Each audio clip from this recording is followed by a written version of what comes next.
Ang isang reason kung bakit tayo niligtas ng Diyos ay para maging channel ng Kanyang grace. Ibinigay ng Diyos yung Kanyang grace sa atin ng libre. Makasalanan tayo at hindi deserving na bigyan ng kahit anong pagpapala. Pero, pinatawad niya tayo nung tayo ay nanampalataya sa Panginoong Hesus. Hindi siya nagbase sa ating performance at sa kabaliktaran dahil sa biyaya ng Diyos ay binigyan tayo ng karapatang maging anak niya at binigyan ng buhay na walang hanggan nung tayo ay nanampalataya sa Panginoong Hesus. Now, matapos nating tanggapin ang mga pagpapala na ito sa pamamagitan ng Kanyang grace, ay gusto din naman niyang ibigay natin ito sa iba ng libre. Tayo ang magiging daluyan ng Kanyang grace sa ibang tao. Sabi sa Mateo 10:8, yamang tumanggap kayo ng walang bayad, magbigay naman kayo ng walang bayad. Kaya lang, ang nakakalungkot ay may mga tao nakatanggap ng biyaya ng Diyos, kaya lang tumatanggi silang ibahagi ito sa iba. Kapag merong isang kapatid na nahulog sa kasalanan o merong tao na mukhang hindi yata dapat kasali sa church na kinabibilangan mo, tapos iniisip mo, dapat sa ibang church na lang siya umattend. Hindi ito pagpapakita ng grace, kaibigan. Na-realize ko, madalas nagiging judgmental tayo sa kanila at nabibigo tayo magpakita ng grace sa paraan na ipinakita sa atin ng Diyos nung tinanggap natin yung Kanyang biyaya. Kahit hindi tayo deserving. Kaya nga kung hindi ka marunong magpakita ng grace sa iba, ay nangangahulugan ito na hindi mo naintindihan ang ibig sabihin ng grace. At maaaring hindi mo talaga ito natanggap sa buhay mo. Kaibigan, tandaan mo ito. Hindi mo kaya magbigay ng isang bagay na wala ka. Hindi mo mabibigay ang isang bagay na hindi mo tinanggap at hindi mo na-experience. Ang ibig sabihin, kung hindi mo naintindihan ng grace, malamang ang tingin mo sa sarili mo ay kinokondem o inuhusgahan ka ng Diyos. Kaya't ikaw naman ay inuhusgahan mo din yung ibang tao. Kaya nga ito yung pag-uusapan natin. Paano ba tayo magiging gracious sa mga taong nakapaligid sa atin? Lalo na sa mga taong nakakasakit ng ating kalooban. Maring tinatanong mo kung paano ba magbibigay ng grace sa iba. Ang ibig sabihin ng pagpapakita o pagbibigay ng grace sa iba ay yung pagsisikap na ipakita ang kabutihan, pagmamahal at kahabagan sa iba kahit na hindi sila karapat-dapat at kahit na hindi nila ito ma-appreciate o kahit hindi nila ito masuklian.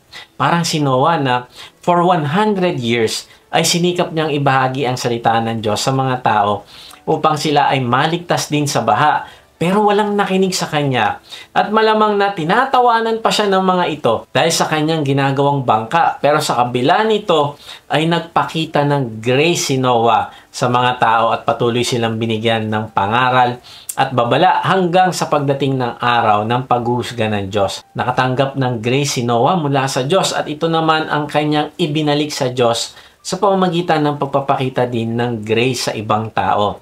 Sabi sa 2 Corinthians 6:1, bilang kamanggagawa ay nihimok namin kayo. Huwag ninyong tanggapin ang biyaya ng Diyos ng walang kabuluhan. Kaibigan, ang sabi sa talata ay huwag nating sayangin ang grace na natanggap natin mula sa Diyos, kundi gamitin natin ito para sa ikaliligtas din ng iba.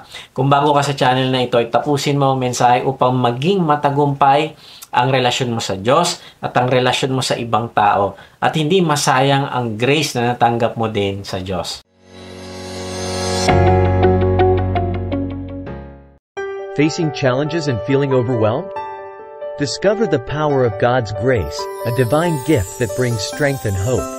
This April, every Sunday, we invite you to join us as we delve into the wonders of grace and its transformative impact on our lives.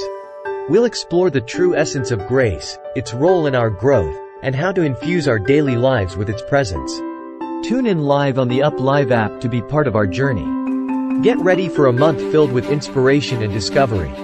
Together, let's uncover how grace can bring about positive change and fortify our spirits. Join our April series and let's embrace the incredible power of grace. Magandang araw muli mga ka-WOTG. Salamat sa Diyos sa inyong pagsubaybay sa mga mensahe ng ating Diyos dito sa ating vlog na may bagong upload every Monday 6 p.m. Sa mga hindi pa nakakilala sa akin, ay ako po si Kuya Mike. Ang calling po sa akin ng Diyos ay magbahagi ng kanyang salita sa paraang mas madaling maiintindihan ng mga manonood. Salamat din pala sa mga bagong members ng ating online discipleship group. Kung gusto mo sumali sa discipleship group, mag-type ka lang ng join sa comment section. Sa mga gustong mag-lead naman ng online discipleship group, ay message nyo lang kami.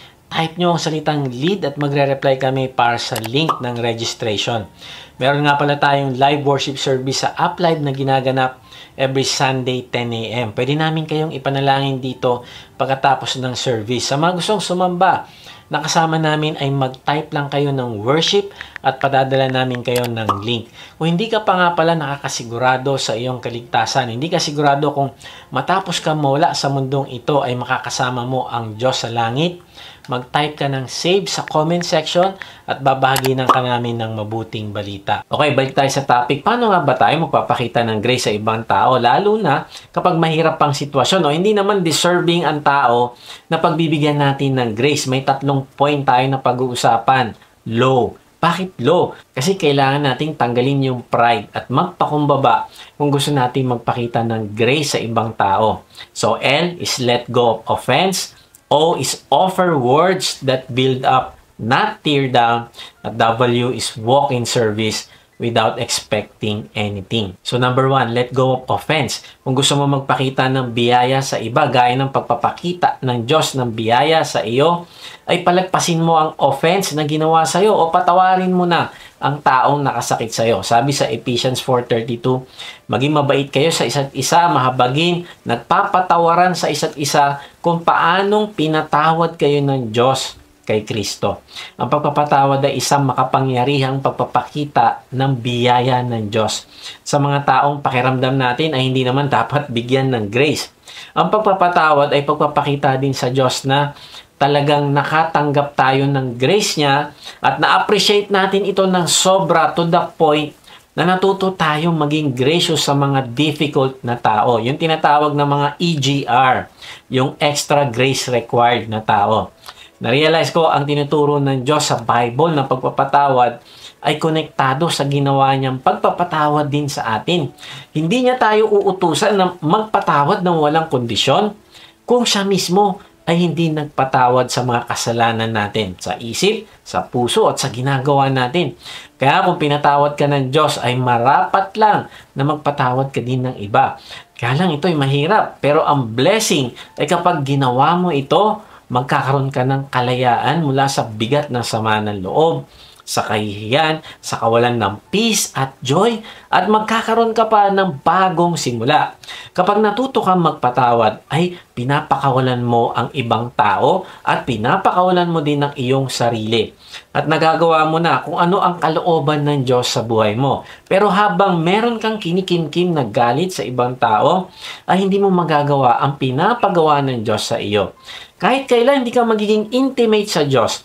Kasi ang kasalanan na iniingatan mo sa iyong puso, ang maglalayo sa iyo sa Kanya. Si Pedro nagtanong sa Panginoong Hesus kung ilang beses daw ba siya magpapatawad. Alam mo, nasa isip niya, sabi niya, 7 beses po ba? Alam mo, nasa isip niya, very generous siya. Kasi sabi niya, 7 beses. At maring inisip niya na hahangaan siya ng Panginoong Hesus. Dahil imaginein mo, 7 beses ka magpapatawad sa paulit-ulit na ginawa ng tao sa'yo. Wow! Yung iba nga sa atin, 1 beses pa lang, 2 beses, talagang wala na eh. Talagang tapos na eh. Pero ito, inisip ni Pedro, wow, napaka-gracious ko. 7 beses.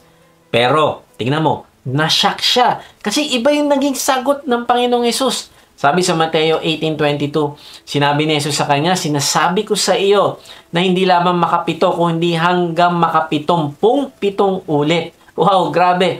Hindi 7 beses, kung hindi 490 times.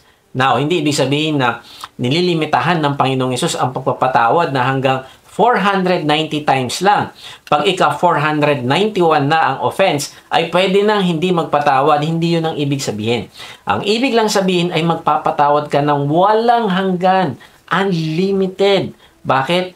Kasi yun ang ibig sabihin ng grace. Nakakalungkot kasi maraming tao ang hindi naiintindihan ang grace ng pagpapatawad. Kaya may mag-asawang ang relasyon nila nasisira o nalalamig na sa bawat isa. Bakit? Kasi hindi marunong magpatawaran. Maring nakatira sila sa ilalim ng isang bubong, Pero wala na yung pagmamahalan. Halos hindi na nag-uusap. At sa tuwing nag-uusap sila ay nauuwi lang sa pag-aaway. Kahit sa trabaho ay makikita natin ito. Maaring may isang Kristiyanong empleyado na ayaw magpatawad sa kapwa empleyado. At ang nakakalungkot dito ay sa halip na madala niya sa Panginoon yung kanyang kasamaan sa trabaho, ay napapalayo pa ito dahil yung grace ng pagmamahal ng walang kondisyon na dapat sana ay naipapakita ng isang alagad ay hindi nakikita sa kanya. Sabi sa Mateo 6:15, ngunit kung hindi ninyo pinatawad ng inyong kapwa, hindi rin patatawarin ng inyong ama ang inyong mga kasalanan. Now, hindi sinabi dito na kapag hindi ka nagpatawad ay hindi ka maliligtas. Ang kaligtasan natin ay hindi nakabase sa ating performance. Yun yung pinag-usapan natin sa 3 linggo. Kung hindi sa grace ng Diyos lamang na nung nanampalataya tayo sa Panginoong Hesus, tayo ay pinatawad at niligtas. Ang pinag-uusapan dito ay ang ating araw-araw na fellowship sa Diyos na maaapektuhan kung hindi tayo matututong magpatawad.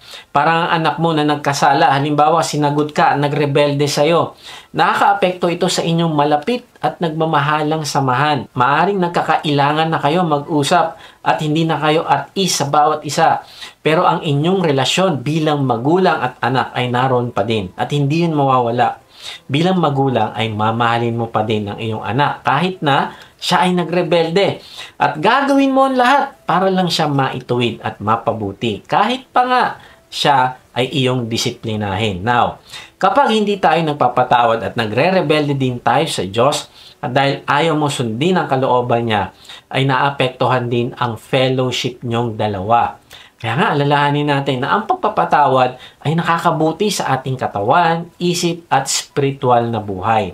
Sabi sa Lucas 17:3-4, kaya't mag-ingat kayo.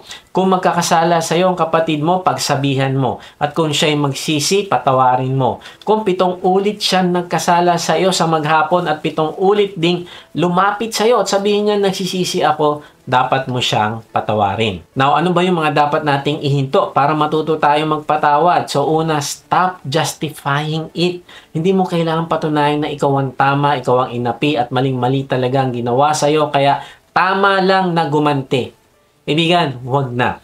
Pinatawad ka ng Diyos, kaya matuto ka mag-let go. Pangalawa, stop rehearsing it. Huwag mo na siyang ulit-uliting i-meditate sa isip mo. Huwag mo nang balikan yung ginawa sa'yo. Huwag mo na rin isipin yung mga salitang gusto mong ipamukha sa kanya dahil galit ka. Ibigan, kalimutan mo na ito dahil ito ay pagpapakita ng grace. Pangatlo, stop discussing it. Huwag mo nang sabihin sa ibang taong patungkol sa offense na naranasan mo. Narealize ko na kapag kumausap ka ng tao, lalo na kung hindi siya alagad ng Panginoong Hesus, tungkol sa negative na ginawa sa'yo, ay huwag ka umasa na bubuti ang pakiramdam mo. Bakit?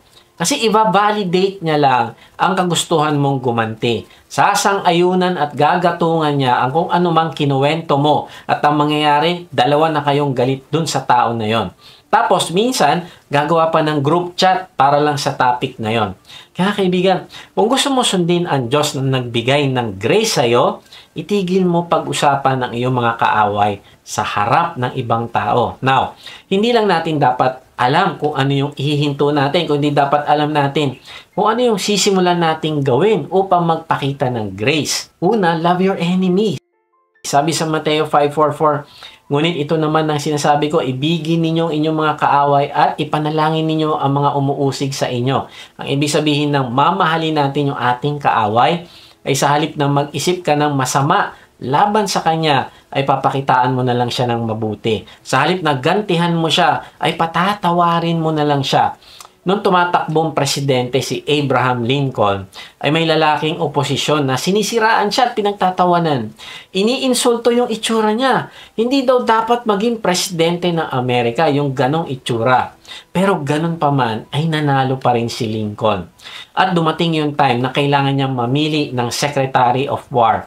Alam mo, pinili niya yung umaaway sa kanya, si Stanton. Nung sinabi niya ito sa kanyang mga advisor, ay agad na pumalag ang mga ito. Sinabi sa kanya, hindi mo ba alam na siya ang nanira sa iyo? Nabasa mo ba ang masasakit na sinabi niya patungkol sa iyo? Nasisira na po ba ang ulo niyo, Mr. President? Pero alam mo, sabi ni Lincoln, oo, alam ko lahat ng mga iyon. pero naisip ko din na ang isang katulad niya ang kailangan din ng ating bayan. At si Stanton nga ay naging Secretary of War. Kaya lang si Lincoln naman noon ay na-assassinate at namatay. At nung namatay si Lincoln ay sinabi ni Stanton na kung kinapuotan siya ni Lincoln at gumanti ito sa lahat ng masasakit na sinabi niya, ay hindi magkakaroon ng pagbabago sa kanyang pagkatao. Sabi ni Stanton ay malamang mamamatay ako na may galit kay Lincoln. At si Lincoln naman ay mamamatay na may galit din sa akin. Pero dahil sa pagmamahal na pinakita niya sa akin, ay nabago ako. Kaibigan, ito ang nagagawa ng pagpapatawad at pagmamahal ng walang kondisyon. Let go of offense. Pangalawa, seek to understand. Sikapin mo na maunawaan mo din ang pinagdadaanan ng taong naka-offend sa'yo. Na-realize ko na maraming tao nasasaktan. Meron silang mga hindi na-resolve na problema sa kanilang buhay. Kaya minsan nakagawa sila ng hindi din mabuti sa kanilang kapwa. At kapag inunawa natin ito, ay mas matututo tayong magpatawad sa kanila. Sa halip na tingnan natin yung negative sa isang tao, tingnan natin yung positive na katangian nila. Na-realize ko na kaya hindi tayo natututong magpatawad ay dahil ina-assume natin agad yung pinaka-worst na character ng tao na yon. Ina-assume natin agad na sasaktan nila tayo at nagpaplano sila na masama laban sa atin. Kahit na sa katotohanan ay wala namang plano sa iyong masama. Vain imagination mo lang ito. Alam mo, mga ganoong assumptions ang lumalason sa ating puso, isip at buhay. Kaya nga, sa halip na mag-assume tayo ng pinaka-worst sa isang tao, mas maganda na ang i-assume natin ay yung best sa kanya. Isipin natin na baka meron lang siyang talagang pinagdadaanan o mayroong karamdaman kaya parang masungit siya. Meron siyang pressure nung panahon na yon. At nai-stress lang siya sa dami ng problema kaya medyo hindi maganda yung kanyang delivery ng salita sa'yo. Alam mo, kapag tinignan natin yung best sa isang tao at hindi yung worst, ay pinapractice natin silang tignan bilang mga anak ng Diyos. And then pangatlo, ipanalangin natin sila na umaring ang taong ito ay niloko ka, nagsinungaling sa'yo o inabuso ang iyong kabutihan. O kaya binuli ka at inisip mo na ang sakit na nga nung ginawa sa'yo. Kaya ang hirap magpatawad tapos ipapanalangin ko pa siya. Kaibigan, oo. Kasi ang panalangin para sa taong naka-offend sa'yo ay pagpapakumbaba mo sa Diyos at pagsasabi sa Kanya na ikaw din ay hindi perfect at ikaw din ay pinatawad niya. Lord, patawarin mo po ang pagtatanim ko ng sama ng loob sa Kanya. Patawarin mo din po siya sa nagawa niya sa akin. Tulungan mo po ako na tuluyan ko siyang mapalaya sa akin buhay. Now, take note, hindi natin ipapanalangin yung pagwasak niya o yung pagdapa niya at hindi rin natin ipapanalangin na Lord, sana matauhan na siya at mag-apologize siya sa akin. Mali, hindi yun ang ipapanalangin natin. Bakit? Kasi dapat ang focus ng panalangin natin wala sa ating kapakinabangan, kundi ang focus ay para sa ikabubuti niya. Lord, tulungan mo po na makilala ka niya at maibigay niya din ang buhay niya sa iyo. Pagpalain mo din siya sa kanyang trabaho at hayaan mo na balang araw ay makita niya na kung paano ka naging tapat sa akin, ay ganun ka din sa kanya. May isang kapatiran na yung kanyang kapatid ay binaril at pinatay.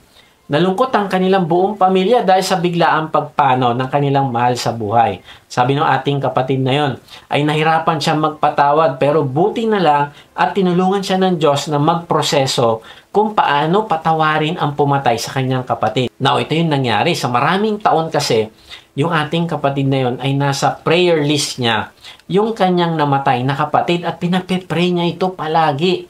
Kaya lang, dahil namatay na ito, alam mong ginawa niya sa kanyang prayer list, pinalitan niya ang pangalan ng kapatid niya ng pangalan ng taong pumatay sa kanyang kapatid at nagsimula siyang ipanalangin ito. Kaibigan, ito ang grace. Ito yung letting go of offense.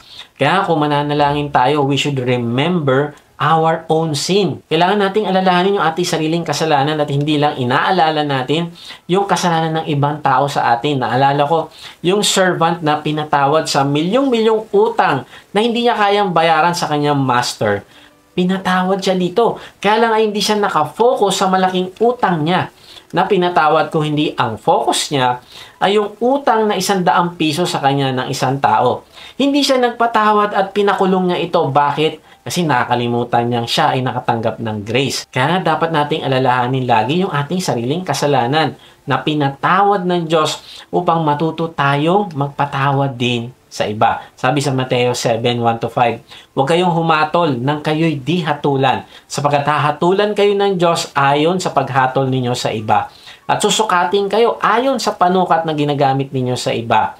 Bakit mo pinapansin ang puwing sa mata ng iyong kapatid, ngunit hindi mo pinapansin ang trosong nasa iyong mata? Paano mo masasabi sa iyong kapatid, halika't aalisin ko ang puwing mo, gayong troso ang nasa mata mo? Mapagkunwari, alisin mo muna ang trosong nasa iyong mata, at sa gayon makakakita kang mabuti at maaalis mo ang puwing ng iyong kapatid. Kaibigan, ito yung katotohanan. Madaling mag-criticize ng ibang tao pag hindi mo nakikita ang sarili mong pagkakamali. Tama ba? Pag ang tingin mo sa sarili ay malinis, naku, numero 1 kang magko-comment sa isang tao. Pag ang tingin mo sa sarili ay mabuti ka, madali kang magalit sa iba at tatanggi kang magpatawad. Kaya kaibigan, suriin natin yung ating sarili. Kasi kapag ganito kalagayan natin, meron tayong spirit of offense. Ito yung mga tao madaling ma-offend. Hindi mo lang ma-invite sa iyong party, magagalit na. Tingnan mo ito kaibigan, kung ikaw ito. Am I more concerned about being right about everything than anything anyone else? Do I tend to focus on other people's faults? Do I feel it is my job to correct people's mistake in many areas of life? Do my words tend to be laced with negativity and criticism about situations and people? Do I vent often to others about things other people did to upset me? Do I tend to hold on to grudges, resentment, and bitterness? Do I believe that it is unacceptable for people to disagree with me? Do I feel it is my duty and responsibility to make people change their minds to match my opinions, my convictions, and my beliefs by verbal force if necessary? Do I verbally attack, insult, or try to humiliate people who think or act differently than I want them to? Do I have a hard time forgiving even the smallest slights from others? Ibigan, kung oo ang sagot mo sa karamihan ng tanong dito, ay simulan mo mag-repent, mag-forgive, at mag-let go. Eh di ba pag nagpatawad ka, ang ibig sabihin, kinukonsinti mo ang kasalanan nila. Mali, ang pagpapatawad ay hindi nangangahulugan na sinasang-ayunan mo yung mali niyang ginawa. Tandaan mo ito, nung pinatawad ka ng Diyos, hindi niya sinabi sa yung tama lang yung ginawa mong kasalanan. Mabuti yan. No, hindi. Kaya nga, binayaran niya yun sa krus dahil kasalanan yun at kailangan pagbayaran. Pero sa kabila ng kasalanan mo, ay pinatawad ka ng Diyos dahil mahal ka niya at siya ay gracious. Kuya Mike, pag nagpatawad ba ako, ibig sabihin wala nang consequence, ganun na lang yun. Kaibigan, ang pinag-uusapan sa pagpapatawad ay yung galit mo at pagnanasa na gumanti. Ito yung ititigil mo, papakawalan mo na siya sa iyong puso na umaaring may consequence kung ano man ang ginawa sa iyo. Kaya minsan kailangan mo ding hayaan na harapin ito ng isang tao kahit pa nga napatawad mo na siya. Bakit? Dahil gusto mo siyang magising at maituwid. Ito ay pagpapakita din ng pagmamahal mo sa kanya. Kaya nga, hindi ibig sabihin na kapag nagpatawad ka, ay maiiwasan na niya yung consequence. Sabi ni Tim Keller, only God has the wisdom and right to know what a person deserves. You must never try to give people what they deserve. Revenge. Kaibigan, wag mo tangkain na ibigay sa iba ang deserve nilang pagganti mo. Dahil ikaw mismo ay hindi mo gugustuhin ibigay sa iyo ng Diyos ang deserve mong kaparusahan. Kung si David, pinatay niya si Saul, dahil sa pagganti, naging Saul na din sana siya. Kaya ang mangyayari, ganun din. Parehas lang na Saul ang uupo sa trono, mapaghiganti. Pero dahil sa hindi niya pinatay si Saul, kahit na may pagkakataon na siya, ay isang bagong hari na kinalulugdan ng Diyos ang umupo sa trono. Kaibigan, huwag mo ulitin ang kasalanan na ginawa sa iyo. Kung gumanti ka sa kanya, parehas na lang kayo. Kaya nga, let go of offense. So, paano ba tayo magpapakita ng grace sa ibang tao kahit mahirap? Number 1, let go of offense. Number 2, offer words that build up, not tear down. Gamitin mo yung bibig para makapagpalakas at hindi makapanghina. Alam mo ba na ating salita ay merong impact sa ibang tao? Kaya kailangan natin mag-ingat sa sinasabi natin kahit na sa mahirap na sitwasyon. Yung kahit galit na galit ka na sa kausap mo. Sabi sa Kawikaan 15:4, ang magiliw na salita ay nagpapasigla sa buhay. Ngunit, ang matalas na pangungusap ay masakit sa kalooban. Kapag tayo nakakarinig ng masakit na salita o nakakatanggap tayo ng hindi magandang pakikitungo sa atin, ay ang natural na response natin ay gumanti din ng masakit na salita. Pero sabi ng Diyos sa atin, ibahin natin kung paano tayo magre-respond. Mag-respond tayo ng may pagmamahal at kabutihan. Narealize ko ng abilidad natin na magpakita ng grace sa iba ang magkakaroon ng impact sa kanila. Ikaw at ako ang tanging Biblia na pwede nilang basahin. At yun ay mababasa lang nila kung pinapakitaan mo sila ng pagmamahal at grace. Kahit pa nga ikaw ay lubos na nasaktan nila. Narealize ko ako ay kailangan mag-improve sa paraan ko din ng pakikipag-usap. Kaya humingi ako ng tawad sa aking asawa.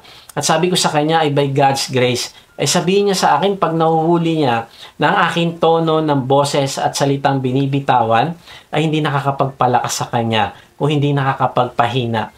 Gusto ko maging accountable sa kanya upang ako ay magbago. Sabi sa Colossus 4:6, sikapin ninyong laging maging kaaya-aya at kapaki-pakinabang ang inyong pananalita sa kanila at matuto kayong sumagot ng tama sa lahat ng tao. Ang kabaligtaran ng kaaya-aya at kapaki-pakinabang na pananalita ay abusive at walang kwenta mga salita o worthless. Ang worthless na pananalita ay nagbibigay ng pain. Pero yung gracious words ay nagbibigay ng healing. Yung worthless words ay abusive. Pero yung gracious words ay gentle.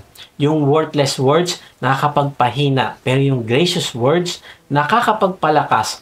Yung worthless words nakakapagpahamak. Pero yung gracious words ay isang malaking benepisyo sa mga nakakarinig. So, paano ba tayo magiging gracious sa pananalita? Una, learn to ask for forgiveness. Matuto kang humingi ng kapatawaran kung ikaw ay nagkamali.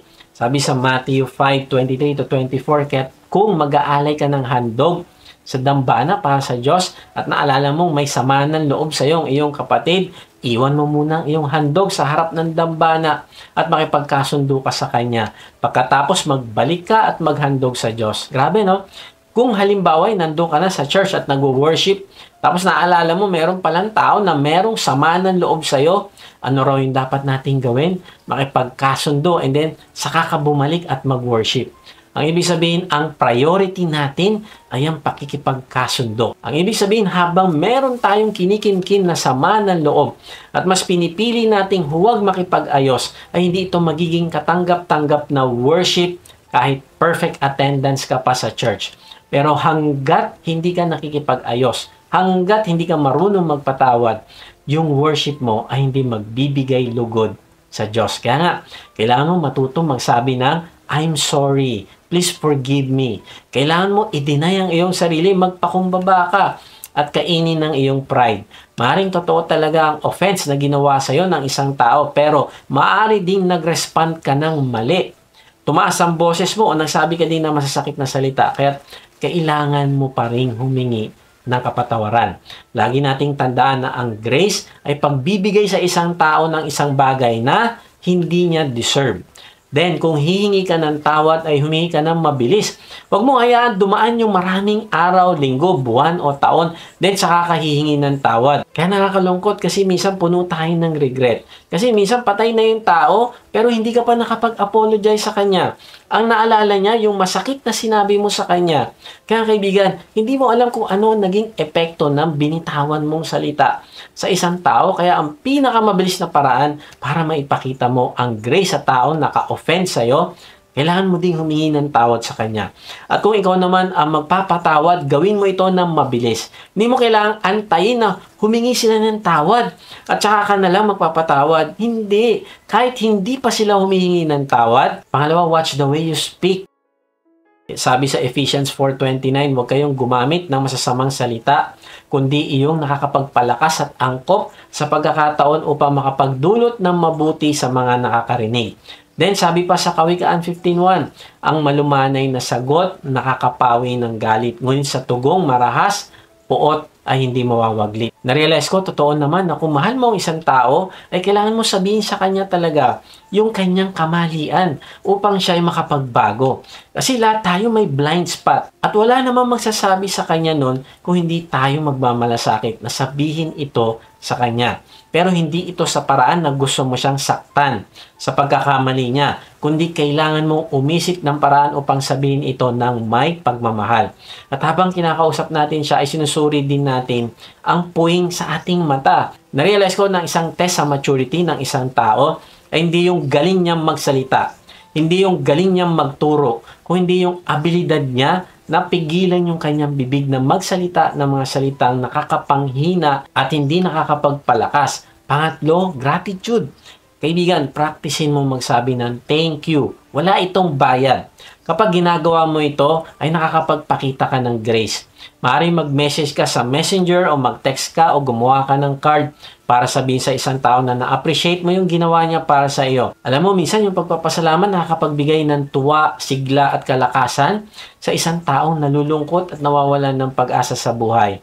Merong isang philosopher, sabi niya sa kanyang servant, magluto ka ng pinaka-best na pagkain na maiisip mo. Alam mo, ginawa nung servant, nagluto siya ng isang klaseng luto ng dila. Sabi niya, ito na yung pinaka-best na pagkain na naisip ko dahil ang dila ay nakakapag-bless ng tao, nakakapagpasaya, nakakapagpawala ng kalungkutan, o nakakapagpalakas sa mga tao na di-discourage, nakakapag-inspire din sa mga nanghihina at nagbibigay ng pag-asa. And then sabi naman ng philosopher, okay, this time, gawan mo naman ako ng pinaka-worst na pagkain na maiisip mo. Alam mo yung servant, nagdala ulit ng lutuin na gawa sa dila. At sabi niya, ito na yung pinaka-worst na pagkain. Kasi ang dila, kaya magwasak ng puso ng tao. Ang dila, kaya magwasak ng reputasyon. Ang dila, kaya niya mag-promote ng away at ng hindi pagkakasunduan. Ang dila ay kayang magwasak ng pamilya, komunidad at mga bansa. Kaibigan, suriin natin yung ating sarili. Kung meron bang tao ang nasiraan ng loob dahil sa atin, maaaring ang anak mo na nagre-rebelde, maaaring years ago, sinabihan mo siya, wala siyang kwentang anak at wala siyang mararating. Kaya ngayon, ay ang tingin niya sa kanyang sarili, ay ganun talaga siya. Kaya hindi siya umuunlad. Sabi sa Kawikaan 21:23, ang pumipigil sa kanyang dila ay umiiwas sa masama. Kaibigan, napaka-mapanganib na sandata ang dila. Kung hindi natin ito makokontrol, ay hindi tayo makakaiwas sa masama. Suriin natin yung ating puso kasi kung ano laman ng ating puso, yun din yung lalabas sa ating bibig. Sabi sa Lucas 6:45, ang mabuting tao ay naglalabas ng mabuti mula sa kanyang pusong sagana sa kabutihan. Samantalang ang masamang tao naman ay naglalabas ng masama mula sa kanyang pusong puno ng kasamaan. Sapagkat kung ano ang nag-uumapaw sa puso ay siyang sinasabi ng labi. Kaibigan, ano nag-uumapaw sa puso mo ngayon? Ito ba ay galit? Ito ba ay puot? Ito ba ay malisya? Kasi kung ano ang laman ng iyong puso, ayun ang lalabas sa iyong bibig. At kung hindi kalooban ng Diyos ang nasa puso mo, ay hindi ka bang gagamit ng Diyos para sa kanyang kaharian? Kaya suriin natin yung ating puso. Ang laman ba ng puso ko ay lumago yung pagmamahal ko sa Diyos at makapaglingkod sa Kanya? O baka ang mga bagay sa mundong ito ang laman ng aking puso? Kaibigan, pag ito ang laman ng puso mo, hindi ka magagamit ng Diyos para sa kanyang kaharian. Sabi sa Mateo 12:36, tandaan ninyo, sa araw ng paghuhukom, pananagutan ng tao ang bawat walang kabuluhang salitang sinabi niya. Kaibigan, huwag nating gamitin yung ating labi para sa kasiraan ng ibang tao. Hindi porket nagkasala siya sa'yo, ay pwede mo na siyang pag-usapan kasama yung ibang tao. Kaibigan, bahalang araw ay pananagutan mo ang chismis na pinag-uusapan nyo. May nagsabi, a person who gossips is the devil's broadcasting station. Nakakalungkot kasi may mga taong nakakahanap daw ng fulfillment sa buhay kapag napag-usapan nila ang ibang tao. Grabe, no? Kuya Mike, paano ko ba malalaman kung chismis ang pinag-uusapan namin? Simple lang, tanungin mo yung mga bagay na ito. Is it true? Is it necessary? Is it beneficial? Do I have permission to share it? Is my motive pure? Kung hindi yes ang sagot mo sa lahat ng tanong na yan, ay mas mabuting itiko mo na lang ang iyong bibig. At sa halip ay panatilihin mo ang iyong integrity at honesty. Ingatan mo na hindi maglabas ang iyong bibig ng kasinungalingan. Maaaring sinasabi mo, white lies lang naman. Sa ginagawa din naman ng ibang pagsisinungaling. Hindi na yan papansinin ng Diyos. Kaibigan, mali. Dahil kinamumuhian ng Diyos ang kasinungalingan. Nasa Bible ba yun? Nasa Bible yun. Sabi sa Kawikaan 12:22, namumuhi si Yahweh sa taong sinungaling. Ngunit ang tapat ay ligaya niya at aliw. Alam mo, sa English translation, ang sabi doon, ay yung pagsisinungaling ay abomination of God. Ang ibig sabihin ng abomination ay kung wala kang pakundangan sa pagsasabi mo ng hindi totoo, wala kang pakundangan sa pagtatakip o pagko-cover ng ginawa mo, iba ang sinasabi mo sa public at iba ang ginagawa mo pag walang nakatingin sa'yo, wala kang integrity. Ang ibig sabihin noon, abomination sa Diyos. Ay yung ginagawa mo ay disgusting sa Kanya. Hindi kayang sikmurain ng Diyos yung kasinungalingan na yon. Kaya ako palagi ko sinasabi sa aking mga anak na okay lang magsabi ng totoo kahit na alam mong may consequence. Kasi ang sinungaling na tao ay mahirap pagkatiwalaan at ang pagsisinungaling ay disgusting na bagay sa Diyos. Kaya kailangan natin maging gracious sa ating salita bilang mabuting example sa iba at bilang nakakapagpalakas na pananalita sa iba. Kung nagsasabi ka ng totoo, you build up and not tear down. Then suriin din natin yung ating mga salita kung ito ba ay puno ng reklamo at negativity dahil nakakapanghina din ito ng iba. Suriin natin ang ating mga salita kung ito ay puno ng kritisismo sa ibang tao dahil ito ay nakakahawa din sa iba. Ewan ko sa'yo, pero ako ayoko na may kasama na tao na palagi na lang negative ang tingin sa mundo, palagi na lang may reklamo. Toxic para sa akin yon. Sabi sa Santiago 1:19, mga kapatid ko minamahal, unawain ninyo ito. Maging alisto kayo sa pakikinig, maingat sa pagsasalita, at hindi agad nagagalit. Narealize ko na mas mabuti pang makinig at tumahimik kaysa magsalita na makakasakit naman ng iba. Nakakalungkot kasi baliktad. Sa halip na mas mabilis at matagal tayong makinig para maintindihan natin ang pinanggagalingan ng isang tao, ay nag-a-assume na tayo agad at hindi na hinahayaang magpaliwanag ang ibang tao. Ako na-realize ko na kailangan ko mag-improve sa area na ito kasi minsan ay mas mabilis ako mag-comment agad kaysa mag-clarify muna na mag-clarify hanggat maintindihan ko ang totoong nangyari. Sabi ni Abraham Lincoln, it is better to remain silent and be thought a fool than to open your mouth and remove all doubt. Then sabi pa sa Kawikaan 10:19, ang taong masalita ay malapit sa pagkakasala, ngunit ang nagpipigil ng dila ay dunong ang pagkilala. Na-realize ko ang Panginoong Hesus ay isang example ng isang taong marunong manahimik. Kahit anong akusasyon sa kanya, ay mas pinili niyang tumahimik. Kaya nga tandaan mo ito, kaibigan, kung ikaw ay tahimik, walang taong maninira sa'yo. Walang taong magsasabi ng ganito sinabi mo, sinigawan mo kami, tapos ganito, tapos ganyan. Wala. Bakit? Kasi tahimik ka lang, nakikinig ka lang, nagpe-pray ka lang para sa kanila. May isang pastor, sabi niya sa kanyang congregation, next week magpipreach ako patungkol sa pagsisinungaling. At para sa paghahanda sa mensahe na ito, basahin ninyo yung Mark chapter 17. Dumating yung sumunod na linggo at bago siya nag-preach, nagtanong muna siya. Sino sa inyo nagbasa ng Mark chapter 17? Alam mo, halos 99% nagtaas ng kamay. Napangiti yung pastor, sabi niya, very good. Kaya lang, ang book of Mark ay hanggang chapter 16 lang. At ngayon, magsisimula na ako sa aking mensahe patungkol sa pagsisinungaling. Kaibigan, kailangan natin maging maingat sa ating pananalita. Kailangan natin maging totoo dahil ito ay hindi lang disgusting sa Diyos o hindi ito ay pagpapakita din ng grace sa ibang tao. Offer words that build up, not tear down. So, paano ba tayo magpapakita ng grace sa ibang tao kahit mahirap? Number 1, let go of offense. Number 2, offer words that build up, not tear down. And then lastly, number 3, walk in service without expecting anything. Nagpunta ka na ba sa church tapos inisip mo na maganda yung sermon, natuwa ako and then napaiyak ako, maganda yung music, yung mga tao ay nagpakita naman ng pagmamalasakit sa akin, good service. Kaibigan, ganyan ba ang tingin mo sa Christianity? Iniisip mo na it's all about me. At tuloy, yung kultura ng mga church, nag-a-advertise na punta kayo sa church kasi magiging better ang marriage nyo. Punta kayo sa church kasi magiging better ang finance nyo. Na-realize ko ang lahat ng mga ito ay patungkol sa sarili. At nakalimutan na ang Christianity ay patungkol sa relasyon natin sa Diyos. At ito ay patungkol sa Panginoong Hesus na siyang naging dahilan ng ating kaligtasan. At hindi ito tungkol sa ating sarili. Kaya ang tanong kaibigan, ikaw ba ay nabubuhay na para sa Diyos? O nabubuhay ka pa rin para sa sarili mo? Sabi sa Matthew 20:28, sapagkat maging ang anak ng tao ay naparito hindi upang paglingkuran, kundi upang maglingkod at ialay ang kanyang buhay sa ikatutubos ng marami. Now, bakit kaya sinabi ng Panginoon na hindi siya naparito upang paglingkuran, kundi para maglingkod at ialay yung kanyang buhay? Kasi ang kausap niya rito yung kanyang mga disciples.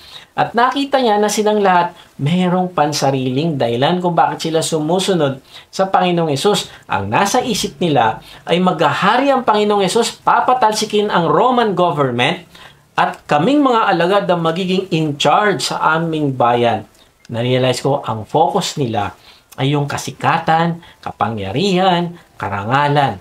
Ang mga bagay na ito, alam mo kaibigan, pansarili. Kaya tuloy, sabi ng Panginoong Hesus, kahit ako, hindi na parito upang paglingkuran, kundi upang maglingkod. Pero alam mo, na-realize ko, kung meron mang dapat paglingkuran, ay ang Panginoong Hesus. Deserve niya na sambahin at maparangalan. Deserve niya na purihin. Deserve niya yung ating attention at time. Kaya lang baligtad dahil tayong pinaglingkuran ng Panginoong Hesus. Kaya nga ang tanong, kaibigan, nasaan ang iyong mata? Nakatingin ba ito sa sarili? Lalapit ka lang ba sa Diyos pag merong hinihingi? Pero kapag nakaginhawa ka na, wala na naman sa equation ng buhay mo ang Diyos. Ang panalangin mo ba ay palaging patungkol sa'yo? Pag ba meron kang nakilala na ibang tao, ang nasa isip mo ba ay kung ano magagawa niya para sa iyo? O iniisip mo, kung ano kaya magagawa ko para sa kanya upang madala ko siya sa Panginoong Hesus? O kaya kapag merong gawain sa church, ang iniisip mo ba ay kapag ba nag-volunteer ako, ano mapapala ko? Kaibigan, ang mga ganitong pag-iisip ay self-centered. Kaya nga, tanungin natin, bakit ba ako binigyan ng buhay ng Diyos? Bakit niya ako binigyan ng talents at abilities? Dahil ba ang buhay para sa akin? Kaibigan, binigyan ka ng time, talent at treasure ng Diyos. Hindi lang para gamitin mo sa iyong sarili. Kundi nais ng Diyos na maglingkod ka sa iba nang walang inaasahang kapalit. Pag-isipan mo ito. Bakit hindi sinabi ng Panginoong Hesus sa mga bulag at may sakit at mga lumpo na lumuhod at sambahin siya? Kasi busy siya sa pagpapagaling sa kanila. Bakit hindi sinabi ng Panginoong Hesus na yung 5,000 tao na bigyan siya ng pagkain dahil nag-preach siya sa kanila? Dahil busy siya sa pag-serve at pagbigay ng pagkain sa kanila. Hanggat ang lahat ay mabusog. Bakit kaya ang Panginoong Hesus hindi nag-relax sa kanyang trono at sinabi sa kanyang mga alagad na entertain nyo ako ha? Bakit? Dahil busy siya sa pagtuturo at pagdidisciple sa kanyang mga alagad at inuubos niya ang kanyang lakas sa iba't ibang klaseng paglilingkod sa mga nangangailangan. Bakit hindi sinabi ng Panginoong Hesus sa waiter nung sila ay nag-Lord's Supper na bigyan siya ng mas maraming alak, mas maraming tinapay? Kasi siya ay busy naghuhugas ng mga paa ng mga alagad. Na-realize ko na ang Panginoong Hesus ay naglingkod ng naglingkod. Nakita niya na ang buhay ay isang opportunity na mag-bless ng ibang tao. Ang mata niya ay wala sa sarili, kundi ang mata niya ay nakatuon sa mga tao na minamahal niya at minamahal ng Diyos. Na-realize ko ang Panginoong Hesus, marahil tinatanong niya lagi sa kanyang sarili, ano ba yung mabibigay ko para sa kanila? Paano ako makakatulong sa kanila?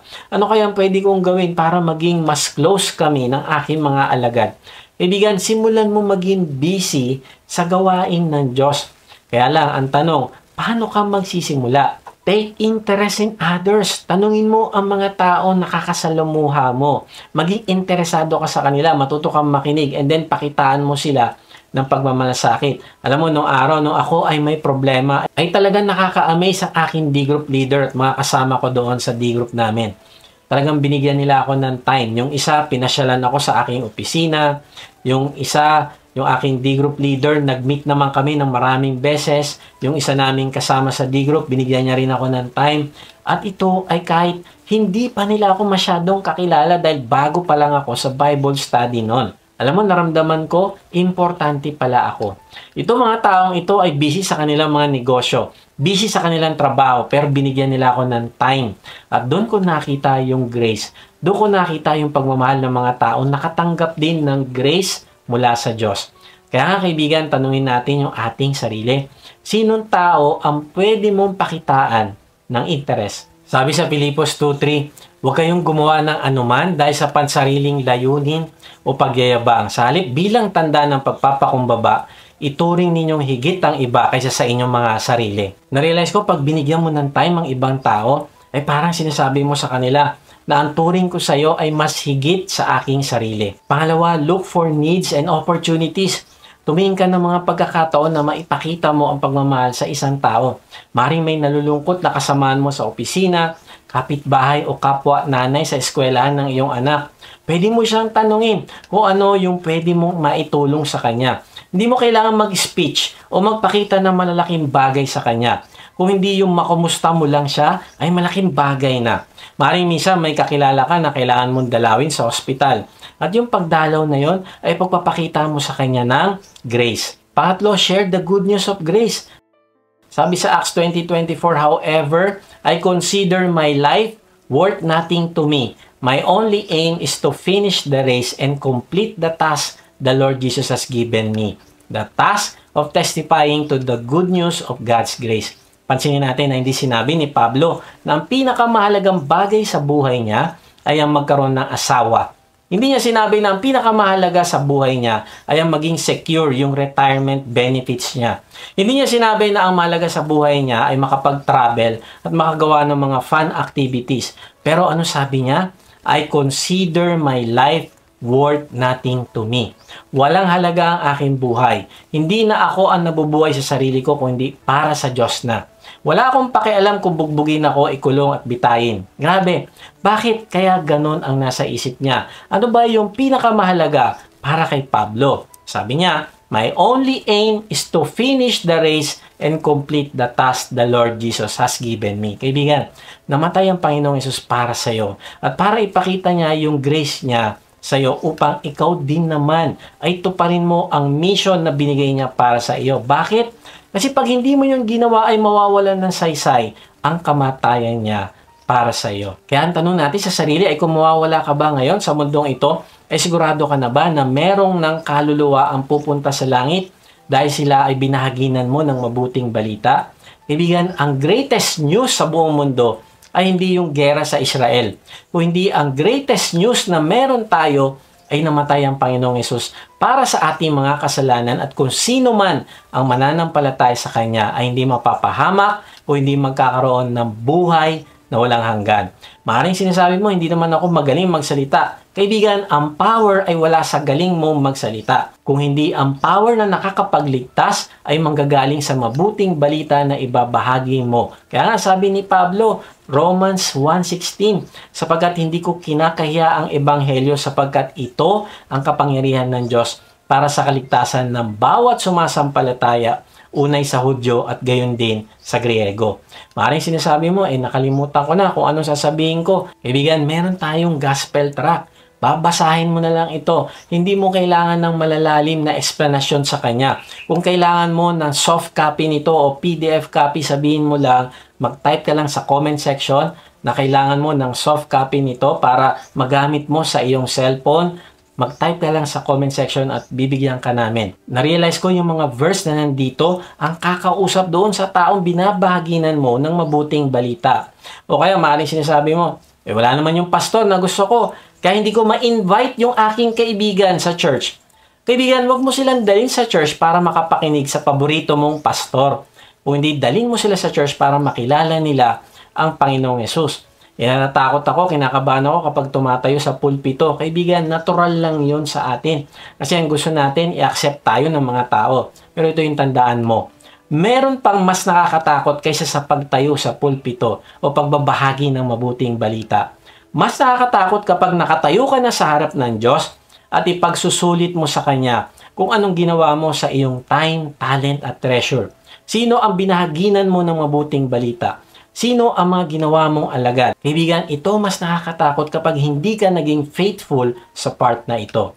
Sabi ni Martin Luther King, everybody can be great because anybody can serve. You don't have to have a college degree to serve. You don't have to make your subject and verb agree to serve. You don't have to know about Plato and Aristotle to serve.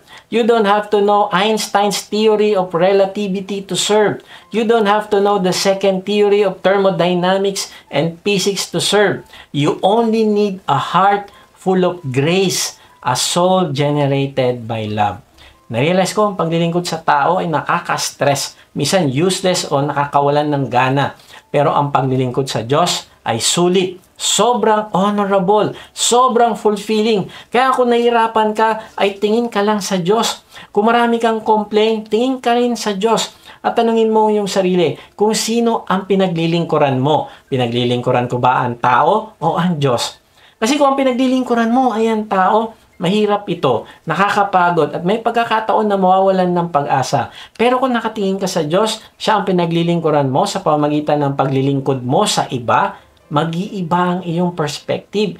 Kahit na medyo nakakapikon na yung pinaglilingkuran mo, ay ang sasabihin mo, Lord, ikaw po yung pinaglilingkuran ko, hindi po itong tao na ito.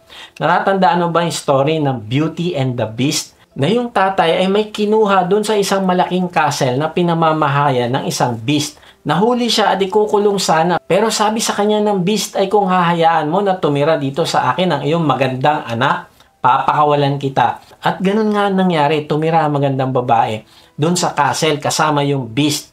Now, alam natin yung beast ay isang magandang lalaki na prinsipe. Kaya lang ay naging ganun ang itsura niya dahil sinumpa siya ng isang fairy.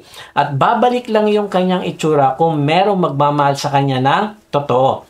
Ang ibig sabihin, mamahalin siya habang siya ay beast pa. Ang ibig sabihin, mamahalin siya bilang isang beast muna bago siya maging isang prinsipe ulit. At alam mo, nung mamamatay na yung beast, inamin ng magandang babae dun sa beast na mahal niya ito at hinalikan niya pa ito. Alam mo, yung sumpa nawala. Narealize ko, ang ganda ng message na ito. Kailangan niyang mahalin yung beast muna bago siya maging prinsipe ulit. Alam mo, ganun din ang ginawa ng Diyos sa atin. Na nung tayo ay makasalanan pa, namatay ang Panginoong Yesus para sa atin. Nung tayo ay kaaway pa ng Diyos, pinakita na niya na minahal niya tayo ng una. Upang kung tayo ay mananampalataya sa kanyang anak, ay mawawala ang sumpa sa atin ng kamatayan dahil sa kasalanan. At tayo ay magiging anak ng Diyos. Kaibigan, marahil gusto mo ring maranasan ang biyaya ng Diyos sa iyong buhay. Ngayong araw na ito ay pwede kanyang iligtas at ibilang sa kanyang pamilya. Manampalataya ka sa Panginoong Yesus na siya ang nagbayad ng iyong kasalanan sa krus at ikaw ay bibigyan niya ng karapatang maging anak niya at bibigyan ng buhay na walang hanggan. Kahit nasan ka ngayon, ipahayag mo ang pananampalataya mo sa Kanya sa pamagitan ng isang panalangin. Sabihin mo sa Kanya, Panginoong Yesus, inaamin ko po na ako ay makasalanan, patawarin niyo po ako. Nananampalataya po ako na ikaw ang nagbayad ng aking kasalanan sa krus.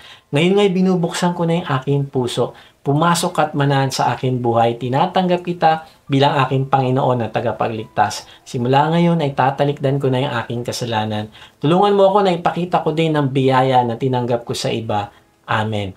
Kung sumabay ka sa panalangin natin bilang pananampalataya at pagtanggap mo sa Panginoong Yesus, ay mag-iwan ka sa comment section ng salitang accept para makilala ka namin at masama sa aming panalangin para sa iyong paglagong spiritual. Kung na-bless ka naman sa message na ito, ay inaanya kitang mag-subscribe sa aking YouTube channel upang ma-notify ka pag may bago na kaming video. Ibahagi mo din ang mensahe na ito sa iba ng mga nanghihina, nangangamba sa buhay at nasa kapigatian upang ma-encourage sila na lumapit sa Diyos na nagmamahal sa atin. Gusto mo namang mas makilala pa ang Diyos, ay sumama ka lang sa aming online discipleship group. Type mo ang salitang join sa comment section. Kung napapanood mo naman ito sa Facebook, ay click mo lang yung send message at type mo doon ang salitang join at may magre-reply sa iyo para sa link ng registration form. Salamat nga pala sa mga nagsusupport sa ating ministry at kung gusto mong maging partner sa ministry na ito, na magamit ka ng Diyos sa pagpapalaganap pa ng kanyang salita at pagtulong sa mga nangangailangan, ay inaanyahan kita mag-support financially sa ating gawain. Meron tayong link ng donation page sa baba ng description. Pag hindi nyo nakita ang link, ay mag-type lang kayo ng partner sa comment section at papadala namin kayo ng link. Sa ating pagtatapos ay iiwan ko ito sa inyo. May nagsabi, everyone you meet is fighting a battle you know nothing about. So be gracious. Ibigan, hindi natin alam ang pinagdadaanan ng tao na naka-offend sa atin. At kung gusto nating ipakita sa Diyos na nagpapasalamat tayo sa tinanggap nating biyaya mula sa Kanya, ay ipakita rin natin sa iba yung biyaya na walang inaasahang kapalit at walang kondisyon. Kaya kahit mahirap ay ipakita natin ang grace. Paano? Let go of offense. Magpatawad tayo. Pangalawa, offer words that build up, not tear down. Suriin natin yung mga salitang lalabas sa ating bibig at piliin lang natin yung makakapagpalakas sa ibang tao. At pangatlo, walk in service without expecting anything. Ipakita mo ang paglilingkod sa ibang tao dahil ito ay paglilingkod mo sa Diyos. Kapag ginagawa mo ito, ay pinapakita mo sa Diyos na nagpapasalamat ka sa grace na natanggap mo sa Kanya. At ito magbibigay ng pagpaparangal sa Diyos sa pamagitan ng buhay mo. God bless.